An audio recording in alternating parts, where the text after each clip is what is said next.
April 1st. Happy April Fools. 2023 at 2:16 p.m. So I am going to be doing an iPhone vlog because I ordered a new SD card and it just hasn't gotten here yet. And honestly, I hate deleting stuff off SD cards because I feel like I'm deleting memories. And I'm such a sentimental person that I don't like to do that. So I just got back from Barnes & Noble, kind of disappointed in myself. So I was like, I'm only going to buy one book because I'm only allowed to buy 9 books this month because that's how many books I read last month. And because War and Peace took me 18 days to read, it was so big. And yeah, I'm just like, I wanted to read 9 books, so that's fine, but I like to read a little bit more than I say I'm going to read. Ended up buying 3 books, so I'm only allowed to buy like 3 more books this month. And realistically, I think that's like only 2 because I have my Book of the Month books, which I got one of those for free, so that doesn't count. And I paid for 1. So that 1 cancels out 1. So I can buy like 2 more books this month. Yeah, I never got my unplugged book box from last month, now that I think about it. They're not reliable. I really need to cancel that subscription. I'm going to be like, if I get a box where there's just nothing that I really care about in it, that's when I'm going to end the subscription. But they're not that reliable, and I don't like hating on things. But yeah, because I'm just a super positive person. But let me show y'all what I got. So I think I'm going to prop y'all up on something so I can, hold the books with 2 hands. That works out. This is kind of a weird angle, but you gotta do what you gotta do. So the first book that I got is so tiny, and that is Small Things Like These by Claire Keegan. So this was shortlisted for the Booker Prize in 2022, and that's why I picked it up. I've really been wanting to pick this one up. This is more of a Christmassy one. It's in 1985 in a small Irish town during the weeks leading up to Christmas. Oh my gosh, those are the best weeks of the year. Bill Furlong, a coal merchant and family man, faces into his busiest season. Early one morning while delivering an order to the local convent, Bill makes a discovery which forces him to confront both his past and his complicit silences of a town controlled by the church. I love reading things set in Ireland and watching too. Dairy Girls. I love reading and watching things that are set in Ireland during this time. The phone fell. Like, y'all are literally sitting on controlled by the church. I have a Catholic necklace right there. But I'm not Catholic, I should say that, but I do believe in taking things from all religions, and yeah, but the troubles in Ireland were coming to an end at this time. They were getting close to the ceasefire, which was in the 90s. I just think this is such a fascinating time in history. My grandma actually in Ireland, it might have been this year that this book takes place, or I know it was sometime in that general time. I don't know if she's been more than once, so she's been to the UK several times, and then she's been to Northern Ireland and Ireland, so I don't know if that was all one trip or not. So I think she might be interested in this as well, and it is such a short book that it will be a nice one to pass around. And since it is so short and a hardback, it was pretty cheap for a hardback, $20, which is like $10 cheaper than hardbacks usually are. Then they had a Southern fiction table, which I know Grace from GK Reads, she would love this table. And she's one of my favorite booktubers, and I love Southern fiction as well. And I took pictures of all that, so I'm probably going to post it on Instagram, on my Bookstagram, which is always linked in the description. And I try to link it in the pinned comment, but I don't always remember. But I saw this one, and like when I walked into the store, this cover stood out to me. And then I just kept coming back by this table because I was like, Southern books, love them. So this is Under the Magnolias by T.I. Lowe, and she is a local author. I didn't say what town, but it's like coastal South Carolina, and I'm like, that's me. So this night not only marked the end to the drought, but also the end to the long-held secret we'd kept hidden under the magnolias. Oh my gosh, and the mall I bought this at is literally called Magnolia Mall. But okay, Magnolia, South Carolina, which I don't know if this is a real place or not, but 1980, Austin Foster is barely a teenager when her mother dies, giving birth to twins, leaving her to pick up the pieces, while holding her 6 siblings together and doing her best to stop her dad from retreating into his personal darkness. So just when it seems like she might have something more waiting for her, with the son of a wealthy local family who she's crushed on for years, her father makes a choice that will crack open the family's secrets and lead to a public reckoning. There are consequences for loving a boy like Vince Cumberland, but there is also freedom in the truth. So it was South Carolina in the 80s, and that just drew me in. So 2 of the books we've got are in the 80s. So then I got a nonfiction. So when I was driving the other day, I was like, has Neil Young ever written a book? Because he is so intelligent, and I agree with basically like everything that man says. So I was like, has he written a book? Because I would just really want to read something. So I was in the memoir section, and this one, it's by Neil Young and Phil Baker. There they are on the back. And this is a songwriter's mission to save high quality audio. So this isn't exactly what I had in mind, but I am fascinated by music and all of that. So, okay, he has written 2 memoirs, one in 2012 and one in 2014. And then it comes to like this poster of the songs. I didn't really want to unfold it in the store. Okay, and then it has like a timeline of the 60s, and that's pretty cool. And all of this, so that is pretty cool, and that's very unique. I haven't really seen anything in a book like that. So that's why I picked this up, because I was literally thinking about Neil Young writing a book the other day, so I'm glad to see that he has written 3, it seems like. But that's everything I got at Barnes & Noble. I have finished 1 book today. I finished Celtic Tales, which is the Celtic fairy tale collection I read in March. So I read the last one in there. It was a Welsh one. And dragons. This is so fascinating to me, how dragon stories have literally been being told for like thousands of years. Because I mean, we have things like Game of Thrones and House of the Dragon today. Like, we're still telling this kind of stories. I was just thinking about that, how just cool that is. So I do need to write my review for that, but for my like short story collections, I don't really write in-depth reviews, because it is something that I'm just getting into. I'm just getting into reading short story collections. Like, this will be my 4th month reading them. But I am currently reading 4 books, well, 3, because I haven't started my next morning book, but we will be starting reading for the day at 6 o'clock, which is in like 4 hours. So I will talk about what I'm reading then. We are in a book that could be DNF'd today because I am not loving it, and I'm trying to become more comfortable with DNFing. I think that is something with reading. You shouldn't waste time on things that you don't like, and I'm trying to just become more comfortable with that.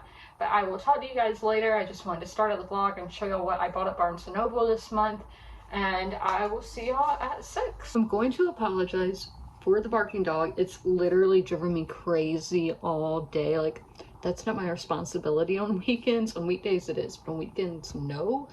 And yeah, it's just so frustrating. I'm like, can you shut up? And she was in for a lot of the day because we had thunderstorms, and obviously I don't want my animals out when it's lightning, thundering, raining, and they don't want to be out there either. So then she's back out, and everybody is outside, and she's like, I have to bark at everybody. But something my dad just went out there, maybe. Can't tell. But I do need to tell y'all about what book I am starting today. Or not starting, I'm probably going to be finishing today. I'm going to be finishing or DNFing, so we'll see. Because I am over halfway into it. I don't remember exactly what percent, but I know it's over 50 and less than 60. But that is Post-Traumatic by Chantel V. Johnson. I tried to find a short description for y'all, but could not find one, because on this AI thing, it can make scripts for videos, it can give you descriptions of books, but this one was just not like well known enough. It is by a Big 5 publisher, so I'm not sure why. But this is to the outside observer, Vivian is a success story, a dedicated lawyer who advocates for mentally ill patients at a New York City I can't say that, but hospital. Privately, Vivian contends with the memories and after effects of her bad childhood, compounded by the everyday stresses of being a Black Latinx woman in America. She lives in a constant state of hyper-vigilant awareness that makes even a simple subway ride a heart-pounding drama. So a debut from stunning talent, Post-Traumatic is a new kind of survivor narrative featuring a complex heroine whose blazingly inability alive with razor-sharp prose and mordant wit. Chantel W.V. Johnson performs an extraordinary feat in delivering a why can I not say those words today? But astute story about the aftermath of trauma, and that somehow manages to brim with warmth, laughter, and hope. So I'm not going to go too much into my thoughts right now, because I will be talking about that if I finish the book or if I do decide to DNF. I am skimming at this point. By skimming, I mean I read every other paragraph, just because I'm not loving it, because I read every paragraph going up to 25%, and I got to like maybe 30%, and I was like, okay, I'm still not loving it, so I'm just going to be reading every other paragraph just to see if it gets better. And if by the end of the day I'm not enjoying it still, then I am going to be DNFing. But I love this cover. This book is so beautiful, but I'm not loving the inside. Okay, I did end up finishing the book. This is so weird holding a phone. I read 119 pages, which I did not expect to read that much. So my thoughts. Characters in these sad girl lit books that this vlog is kind of, we're reading like 2 sad girl lit books in this vlog, is that the characters are usually unlikable, and this one, I wouldn't say I disliked them or disliked her. I didn't really feel anything, but relatable. Not completely, like, but in some instances, because I've not been through the trauma that this character has been through. I don't have PTSD or anything like that, at least to my knowledge, I don't. Just some of the stuff is so relatable about just seeing mental illness portrayed in media, and I do think obviously that is extremely important to have this representation. And with a lot of sad girl lit, I see it being about white blonde women, so to see about Afro Latinx, is that what they said? Black Latinx. That is obviously good that we're getting a representation for that, so people can find somebody that they relate to in literature. Atmosphere, we were in New York City, but I don't think it really played a huge part. Writing, it was fine. Plot, I think the plot sounded intriguing, but just actually reading it, no, not so much. And another thing with the character, I feel like she switched like a 180, 360, I don't know, I don't know numbers, but just switched completely. Somewhere around the halfway point of the book. Don't know why that is. This is a debut though, so you can only go up from there. So maybe still give Chantal V. Johnson a chance, which I will. I always give writers 3 chances, and 3 strikes you're out if like I don't like 3 of your books. So this was a 2-star. Like, I didn't care for it, I didn't hate it, I didn't like it. It was just fine. It just happened. That was my experience reading that, so I'm like, yeah, that happened. The next mood read is going to be kind of a fun one because it's a book club. Like, is it a book club? Like, it's me and friends or buddy reading a book, and we're going to be doing this every month, and I will talk about that more in depth tomorrow of what I'm doing with my friends, so can't wait to do that. But I will be getting into World Without End by Ken Follett after I take my bath. So what World Without End is about, it's basically slice of life in the 1300s. We have people from all walks of life. We have nobility, merchant class, then people, peasants, and just going all through their lives and all through this time in history. Like, you have the plague, you have wars, and witch trials, all that kind of stuff. So I do think it's, we're not going to go into my thoughts because we go into my thoughts after I read, but yeah, we'll talk about that in the morning. There's Fred content for y'all because I know Fred is extremely popular, probably more so than I am. Okay, I can't zoom in, but yeah, Fred is bathing back there. Hey guys, happy Sunday. It's Sunday, April 2nd at 4:26. So I had some birthday festivities today. Not my birthday, but my grandma's birthday is tomorrow, but you know, just celebrating it on the weekend because that is easier for everyone. And so yeah, I had cupcakes, gave out gifts and all of that. And one of the gifts, well, 2 of the gifts, I guess, I got her these, which, like, I got my own copy too, so we can do them together. I thought that would be fun. So this is the spring volume, so I'm going to start with that. Yeah, she doesn't know I also got them. So we're going to compare a week from today, and it should be fun. But yeah, I love doing crossword puzzles on my phone, so I thought it would be fun to actually, like, do them on paper. but I'm about to start a new book, and this is the one that I told y'all is kind of like a book club that I'm doing with my friends. So I got a used copy that's in pretty good condition. The spine is broke, but I'm not somebody who cares about that. Let me show y'all the store where I got it. Their card to Friends of the Johnson County Library, which is in Kansas. So I think that's like switched for y'all, but I will leave a link. Yeah, they have a link here on their card. So I will leave that link in the description of the video and in the pinned comment if you guys would like to check them out, because I mean, as I said, this is in pretty good condition. And obviously buying used books is good for your bank account and for the environment and all of that fun stuff. And yeah, I mainly just do it because I don't want to spend a ton of money, and I like paperbacks rather than hardbacks, but that has like nothing to do with it. But my friends and I are going to be reading Taylor Jenkins Reid's books in chronological order of publication, so publication order, because some of her books take place in like the 1950s. This is taking place pretty much, I think, in modern times. I don't know exactly what year or anything, but this is one of her more like romance ones, not about celebrities, because like I think it's four of her books are like about celebrities and that kind of thing, which is obviously very fascinating because I don't live that kind of life and I like to see other kinds of lives. But this one is Forever Interrupted. This is Elsie Porter is an average 20-something, yet what happens to her is anything but ordinary.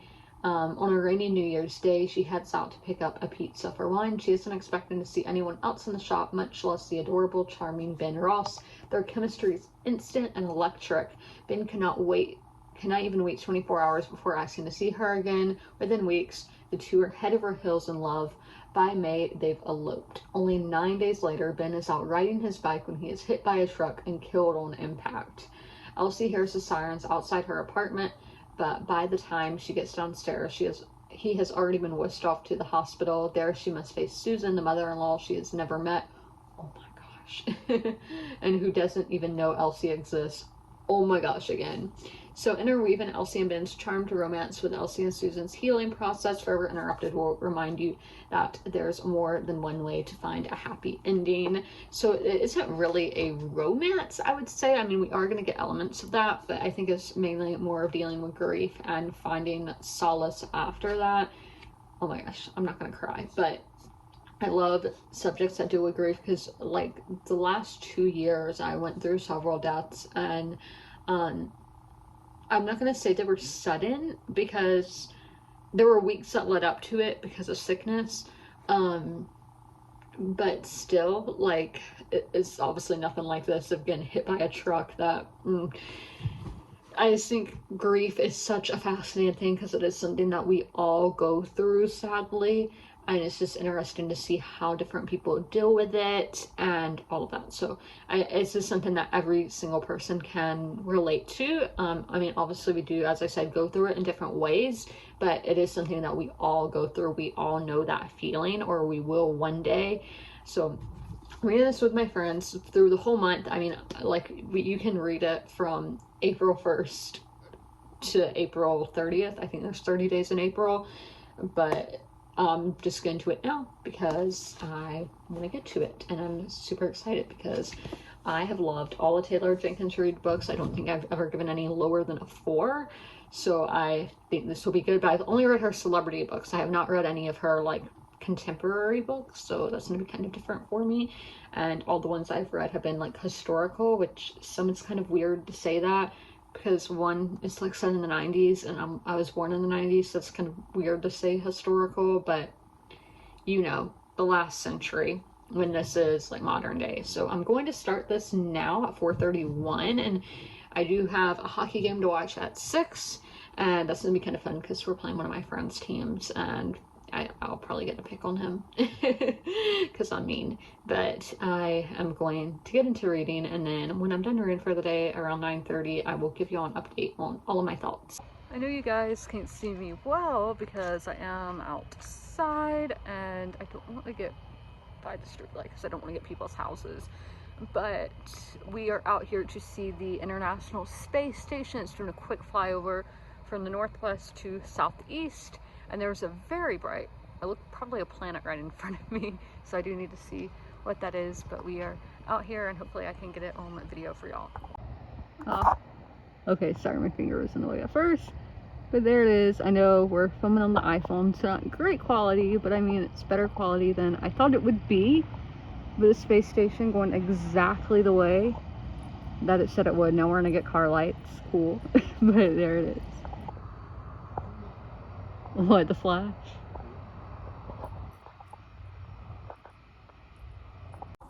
I might have went ahead and read 40% of the book.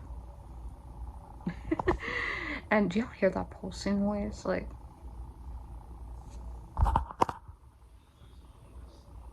I'm hearing this pulsing noise. I think it's the AC, and it's really bugging me because I'm like, stop it. But yes, so I am loving Forever Uninterrupted. Not a new favorite, not a 5-star level. It's like a 4-star right now, but we're 40% into it. So the chemistry between Elsie and Ben is so good. Like, Taylor Jenkins Reid, I only say, just does a great job at writing characters. They're so real, relatable. Like, yeah, I think Malibu Rising was like the most relatable to me, I think. But still, this is so good. And then the Los Angeles setting is amazing. I mean, that's where she's from, so I mean, it makes sense, but it really just makes you feel like you're in Southern California. And then the writing, it's her debut, I should say, but I think y'all could tell from what I was saying earlier that we're in them a publication order. So this was the first book she ever published, and the writing is really good, obviously, because it's Taylor Jenkins Reid. Like, the way she can just do such a simple metaphor. I'm sorry for the stained pillow, but she can do such a simple metaphor and just, I can be like, whoa, that's exactly how you describe that feeling. But then there's some times where it's just some phrases being repetitive, and then we have the timeline of after death and before death, and just the way it jumps, I think, is kind of confusing, and that is something that she definitely improved on as she wrote more books. And plot, again, that the dealing with that kind of grief and then having their love story at the same time, it's so good, and I am loving it. Yes. So that is my last update for the day. I read 130 pages. I don't know if I said that, but that's all for the weekend. So we've had a pretty good weekend with the reading, I feel like, and I'm super happy about that because, as I said, I'm loving this. I texted my friends letting them know, so cannot wait to hear their thoughts. But yeah, the first little bit, like the first 50 pages, were brutal, of like the death like just happening, and I'm just like, oh my gosh, I can't imagine that happening. Literally, that's nightmare material. But I'm going to go get my shower now and then edit all I filmed from this vlog. So, hey guys, it's Izzy here. Why am I acting like I'm starting a new video? But I got that SD card, so we are filming on here, and it looks like I have no hair. It's just pulled back. But I did want to show y'all some things. So I did get my first Shakespeare and Company package, so I will leave a link to their website. Why is my dog scratching on the door? Hold on. He knows it's about to rain, and yeah, so I don't have a lot of battery on here. But I got my first Shakespeare and Company package. It came all the way from Paris. So we're gonna look at what I got. I have already opened it and everything because I was so excited because I've never got anything from France before. So I really wanted to know what it was all about. So they did send a tote bag with Shakespeare on it, which is Shakespeare and Company Kilometer Zero Paris. But you get 4 books every quarter. So I do think I'm just gonna splurge at the end of every quarter because why not? So the first book is Kick the Latch by Catherine Scanlon. So this is a short novel, packs a real punch, fictionalizing interviews with horse trainer Sonia. The series of short vignettes carries us through her personal and professional relationship with horses. And this is a staff pick from, I don't know if that person's name is they're the staff or what, but, and they did send a bookmark as well of the store in Paris. You guys can pause and get those QR codes if you would like to find their podcast and all. And with these, if you get them in the subscription box, you get that stamp. And I may be in store, I don't know. I have never been there. I've never been to France. I don't know that many people have been to France, which is kind of crazy. I feel like it's like an iconic place. And then we got a modern classic, and that is Michel or Michael the Giant, an African in Greenland by that name again, Kamasi. Sorry. This fantastic read takes us from 1950s Togo on an epic adventure through West Africa and Western Europe to Greenland, where we are given a unique, intimate look at the country's culture of food, sex, and family and hospitality in the 1960s. I don't know a ton about Greenland, but it fascinates me because it's like so scarcely populated. And y'all know I just like those way northern places, so cannot wait to read that. Then, and that was also a staff pick. I think they're all staff picks. So then we have Paris in Days. This is by Benign. So there are hints of Mitford in this breathless memoir of an Azerbaijani refugee in Paris in the 1920s. So I love The Paris Hours by Alex George, which is kind of, I don't think they're from Azerbaijan, but there is a character who was a refugee in Paris in the 1930s, I think actually, but same kind of time period and all of that, so it should be fascinating. And this is a memoir, so even cooler. And last one is a graphic novel, and it's a hardcover graphic novel, and look how beautiful that is. So this is the Allison by Lizzie Stewart, and eponymous Allison uses her artistic talent to escape the trap of the humdrum existence in a small town, provincial England, by moving to London, only to find herself in another trap when taken under the wing of an older, successful male artist. So those are all the books from Shakespeare & Company, so super excited because I would never know about these books otherwise. Okay, I did get my Book of the Month package today as well, but my camera, I need to charge it, so I didn't get to show y'all that, but I will show you that later. So actually, let me sit y'all down right here so I can hold up the book when I talk about my book in a minute. Let's see if I can get through this. My acid reflux has been so bad, and it's purely my fault. I had pizza, I think every day from Wednesday to 12 hours ago, because I woke up at like 4 in the morning and was like, I'm gonna eat pizza. Like, why? I don't make good decisions when I'm half asleep. That's one thing. I've been keeping my phone far away from me now at night, because the other night I typed in random gibberish onto Google, and I've never done that, like where I've been asleep and type. So I'm like scared that I'll like call somebody or something, so I keep my phone at like a distance now. Yeah, so like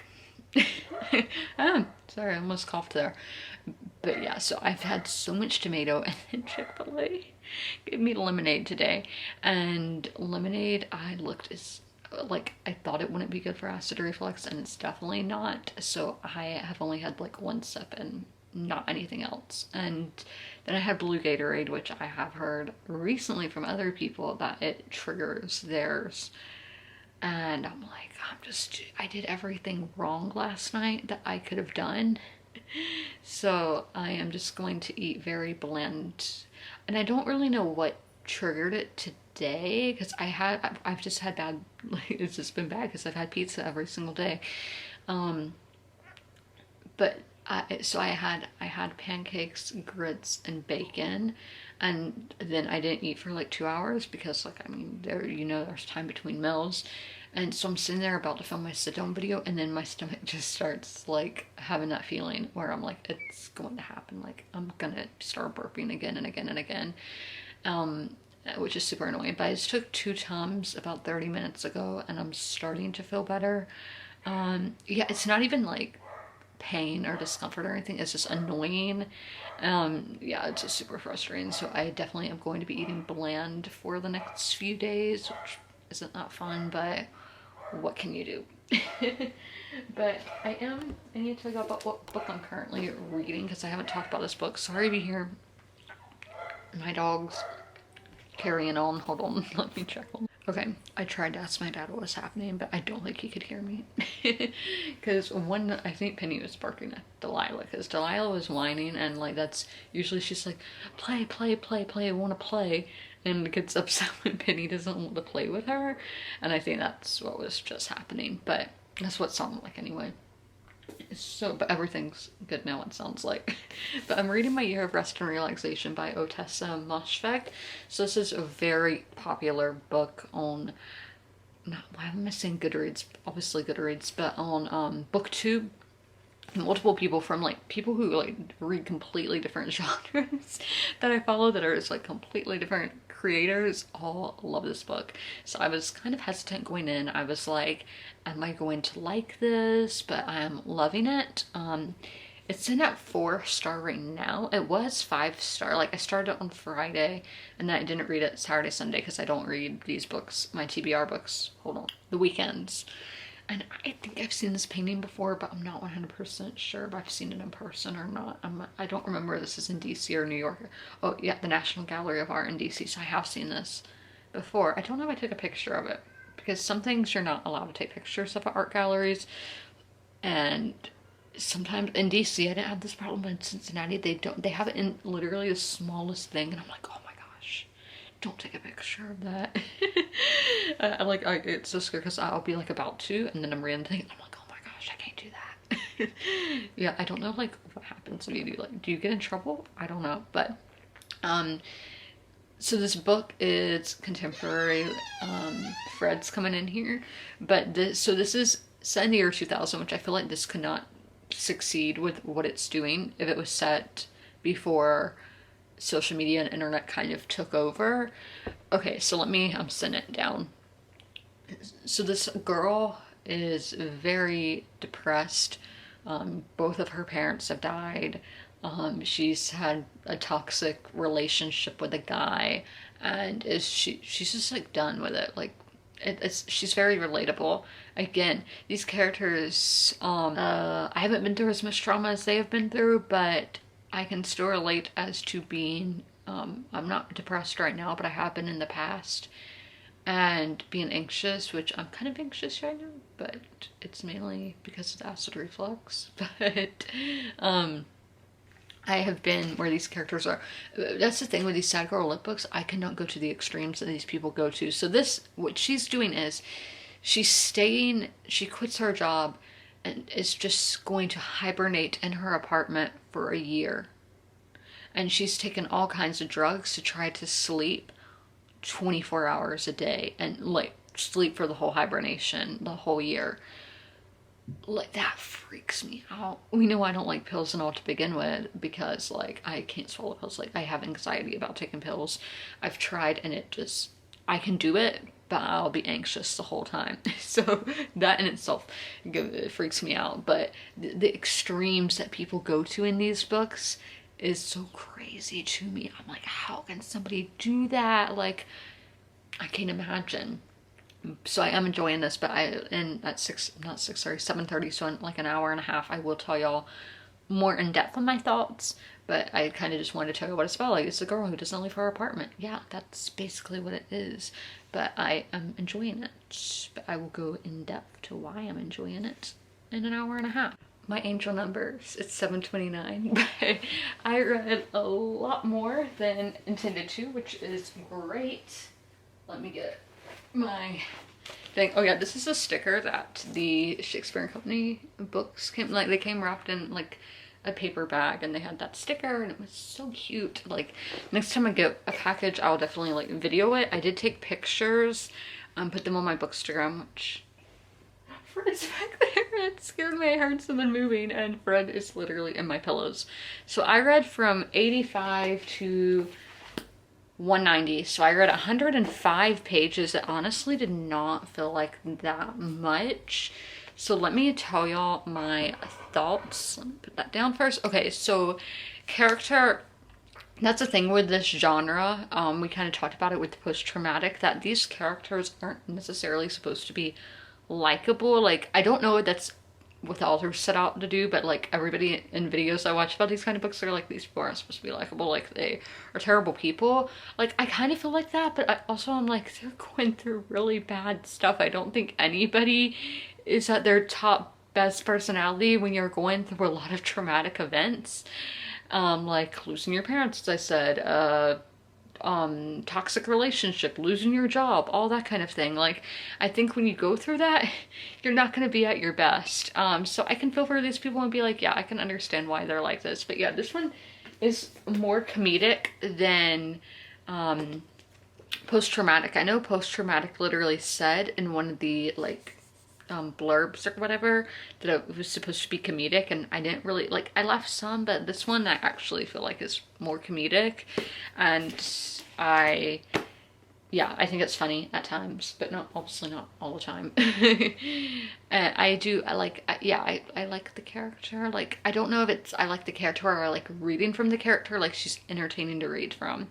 Atmosphere, I feel like New York City is the perfect city to have this kind of plot happen, like being locked in an apartment. Because like, imagine just being locked, like how I'm in a house in the suburbs right now. Like, I don't feel like that's as accessible to do something like this, which I could not do. I get cabin fever big time. Yeah, I have to leave my house like once a day. Like, I have to leave my neighborhood. Like, I have to. Some days I don't, but those are bad days. Like, I will feel down in the dumps if I don't leave. Like, I have to leave every day. And like, I have to go outside. I have to be in the sunshine like every single day. If I'm not, like, if there's a week where it's just all rain, like hurricane season, I am not happy. Like, I honestly will feel not motivated. And also, I don't think doing hibernation is a good thing, because as humans, we aren't supposed to hibernate. Like, that's not a thing.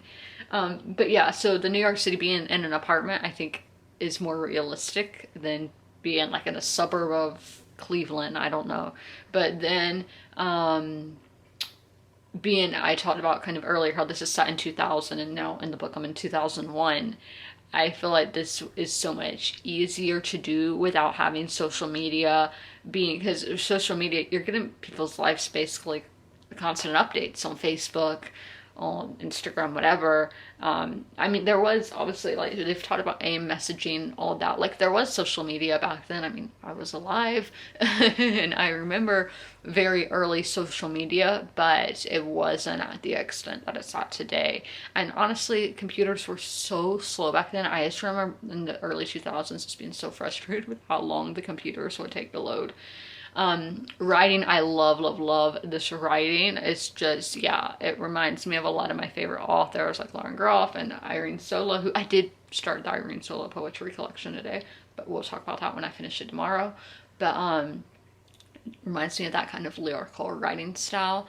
Plot, again, this is extremely fascinating. Just, I've told you all these thoughts I have of how I don't think it's a good idea to do something like that, but it's an interesting experiment to read about, and honestly, I cannot do it. But those are all my thoughts for that. We're gonna get into Forever Interrupted, yeah, that is what it's called, in about an hour and a half now, but I did want to update y'all. I'm literally eating this because I've told y'all the acid reflux, so I'm just trying to eat as bland as possible. Might make some bread, but I need to research if that is something smart to do, because I don't know if it is or not. But I read over 105 pages, so I am super proud of myself. I don't have really any new thoughts for Forever Interrupted, but I saw on Goodreads some of my like booktubers I follow on there hated this book, and I love this book. So that's just to say, you can never like know from somebody else's opinion if you like a book, because these are people who I have similar reading tastes with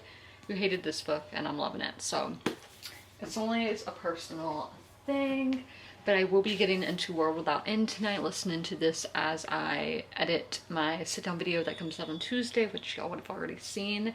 But I did want to tell you my thoughts because I realized that I didn't yesterday when I had meant to. So, characters. Karis might be my new favorite Ken Follett character.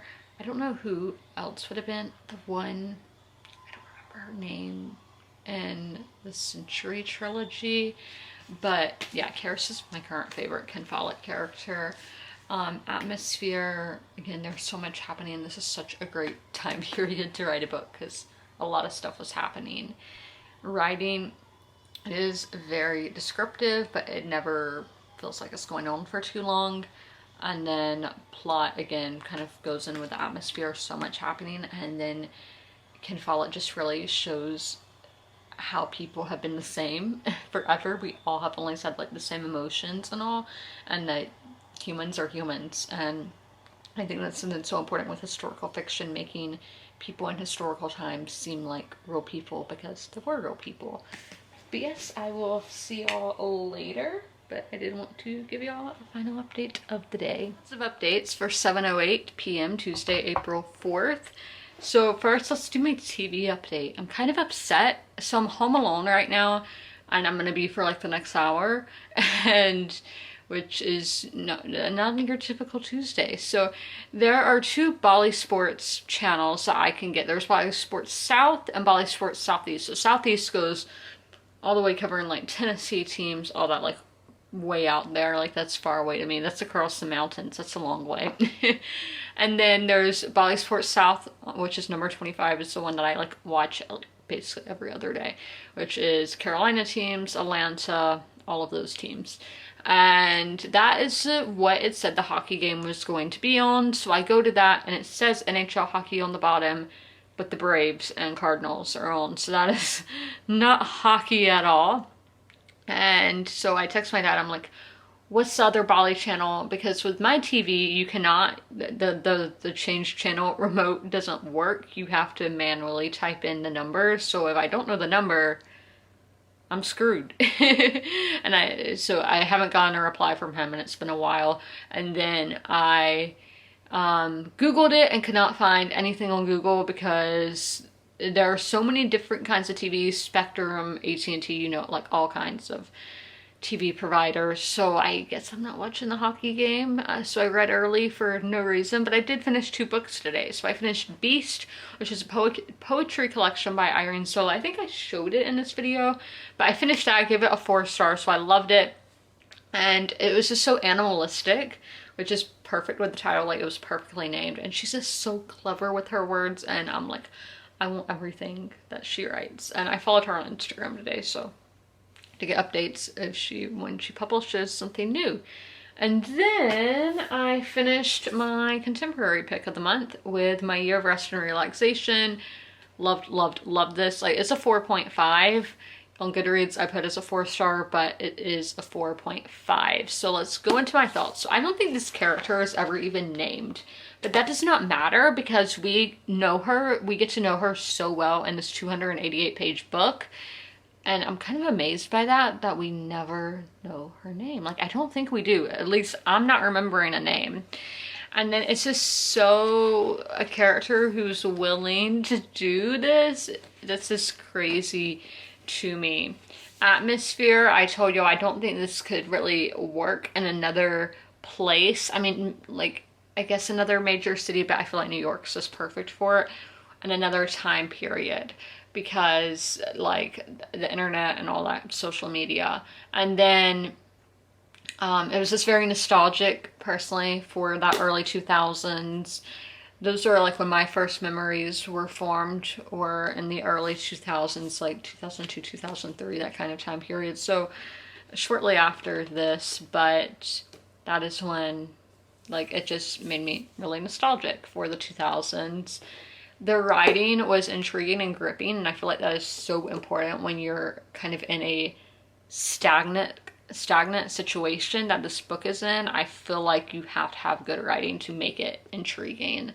And then the plot, again, like, it's so crazy that somebody could do something like this, because I'm like, I could never. I would be so claustrophobic. And I'm looking, I have a mug that I got in New York. I don't remember which trip, but I don't think it was the last one. I think it was like one of my middle trips. And I can see the World Trade Center on it, which is the new World Trade Center. But being New York in 2000, the whole time I'm like, 9/11, 9/11, 9/11, 9/11. Yeah, so I need to find out what literary fiction contemporary book I'm going to pick up next, and I need to write my review for this. I'll link it below, but I did love this book. It lived up to the hype, and I'm definitely going to buy more books from this author. I'm going to go look at Amazon literally after I film this clip. So I ended up getting the game, but it's a long explanation. So I started watching the Hornets game because that's what was on the other channel, and I would just prefer to watch that than the baseball game. So and I don't even know that the baseball game would officially start. Like, I don't think it officially started because it's in St. Louis, so like an hour back. But I would just prefer basketball than baseball, personal preference at the moment with those teams. So I watched some of that and I posted on Facebook, and then somebody told me that I could get the app. So thank you. And I'm watching the Canes game on the Bally Sports website if I had my TV provider info, I just had to log in, and I'm watching it for free, which is awesome. I don't know if it does anything on the TV, but I don't really care. So I am getting to watch that, and I thought it was the last home game of the regular season, but it's not. There is, I don't remember who it's against. Detroit, maybe? There's one more, because there's only like 2 home games this month, which is like for the regular season again, because we do have the playoffs in like 2 weeks. I don't exactly know what the playoff schedule is, because I mean, do we even know who we're playing? My main team, Toronto, does, but whoever, Carolina, doesn't. So as it is the second intermission, I am going to get into Forever Interrupted. I am starting on page 158. I'm going to be doing the bicycle while I do this because I haven't got all my steps in yet. It is so hot here today. Like, did I tell you how I got a headache because it was so bright, but then I ate and I was fine, and then I got a headache again. So I think it might be actually caffeine, because I haven't had caffeine in several days, which I would usually have had caffeine yesterday, but I didn't because Chick-fil-A gave me the wrong drink. And then I went out back today and I didn't get a drink there. I just had water. So yeah, it's gonna be like 88 tomorrow. So I'm going to be in my swimsuit, but it's still going to be very hot, but I am hydrated at least. I've only been drinking water. Yeah, and my acid reflux has gone away. I haven't had any of that, which has been super nice, so I really need to get into reading. Okay, the hockey game just ended. It was an overtime game because we have to do that once a week, but we won, so yeah. But this book, I felt, took a turn that I really didn't want it to take. Like, I thought it was going to do a trope, and I was like, no, no, no. Like, I'm not going to say what it is, because spoilers, because, I mean, it might still take that, it might still go that route, because in that paragraph is the last of part 1, was just kind of weird. Like, I was kind of confused, but if I was in this situation where, like, my husband of 9 days died, like, got hit by a truck, I would, like, I think you would still have that hope of something like that. No, me personally not, because that's not something I want, but there's still, like, yeah, I can understand why somebody would want this to happen, but I was like, no, no, no, no, no, no, no, no, no. That's kind of cringy for the book, because in real life I think it's a whole different kind of thing than reading fiction. I don't know. So I didn't read a ton. I read like 18 pages maybe. I'm not exactly sure. I need to see. But yeah, if it would have gone that route, I think I would have minused a star. But I'm like, this is better than a 3-star, so it would have probably still been a 4. So I'm like, is it actually a 5-star? But no, I think it's a 4-star still. But yeah, I just want to update y'all on that. I will be reading World Without End tonight while I edit this vlog.